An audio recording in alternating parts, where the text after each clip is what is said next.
നമ്മൾ അക്കൗണ്ട്സിനെ നമുക്ക് മെയിനായിട്ട് 4 ആയിട്ടാണ് ക്ലാസിഫൈ ചെയ്യാൻ പറ്റുന്നത്. Assets, liabilities, expenses, incomes. അപ്പോൾ ഈ ഒരു 4 രീതിയിൽ നമുക്ക് ക്ലാസിഫൈ ചെയ്യുമ്പോൾ തന്നെ മാക്സിമം ഐറ്റംസ് നമുക്ക് അറിയാൻ പറ്റും. നമ്മുടെ അക്കൗണ്ട്സിൽ ഇതിനപ്പുറത്തേക്ക് ഐറ്റംസ് വരുന്നതെന്നുള്ളത് ഭയങ്കര ഡിഫറെൻറ്റാണ്. അപ്പോൾ ഇത്രയും ഐറ്റംസ് നമുക്ക് അറിയാമെന്നുണ്ടെങ്കിൽ അസറ്റ്സ്, ലയബിലിറ്റീസ്, എക്സ്പെൻസസ്, ഇൻകം ഒക്കെ റെക്കഗ്നൈസ് ചെയ്യാൻ നമുക്ക് വളരെ എളുപ്പമാണ്. യൂഷ്വലി നമ്മൾ അസറ്റ്സ് എന്ന് പറയുമ്പോൾ നമുക്ക് ലോങ് ടേം യൂസ് ആയിരിക്കും.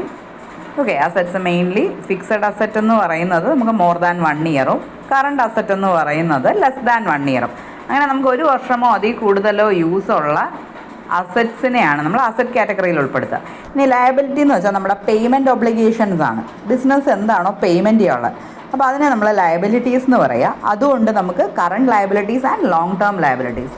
കറണ്ട് ലയബിലിറ്റീസ് എന്ന് പറയുമ്പോൾ നമുക്ക് വിത്തിൻ 1 ഇയറിൽ പേ ഓഫ് ചെയ്യേണ്ടതായിട്ട് വരും.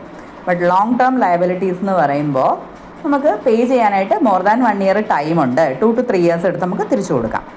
നെക്സ്റ്റ് വൺ എന്ന് പറയുന്നത് എക്സ്പെൻസസ്. എക്സ്പെൻസസ് എന്ന് പറയുന്നത് നമുക്ക് 1 ഇയർ മാത്രമേ അതിൻ്റെ ബെനിഫിറ്റ് കിട്ടുന്നുള്ളൂ. ആ ഒരു എക്സ്പെൻസിൻ്റെ ബെനിഫിറ്റ് നമുക്ക് 1 ഇയർ മാത്രമേ കിട്ടുന്നുള്ളൂ. അത് കഴിഞ്ഞ് അത് എക്സ്പയർ ആവുകയാണ്. അങ്ങനെയുള്ളതിനെ നമ്മൾ എക്സ്പെൻസ് ആയിട്ട് ട്രീറ്റ് ചെയ്യും. ആ വർഷം തന്നെ ഫുള്ളായിട്ട് റൈറ്റ് ഓഫ് ചെയ്ത് കളയും. ഇൻകം എന്ന് പറയുന്നത് അതാണ്. ആ ഒരു ഇൻകത്തിൻ്റെ ബെനിഫിറ്റ് നമുക്ക് ആ ഒരു ഫസ്റ്റ് ഇയറിൽ നമ്മൾ ഏത് ഇയറിലാണോ ഇൻകം ഏൺ ചെയ്യുന്നത് ആ വർഷമേ കിട്ടത്തുള്ളൂ. അപ്പോൾ അങ്ങനെയുള്ളതിനെ നമ്മൾ ഈ വർഷത്തെ ഇൻകമായിട്ട് കാണിക്കും. അപ്പോൾ ഇങ്ങനെയാണ് ശരിക്കും നമ്മൾ അക്കൗണ്ട്സിനെ ക്ലാസിഫൈ ചെയ്തിരിക്കുന്നത് അക്കൗണ്ട്സിൽ.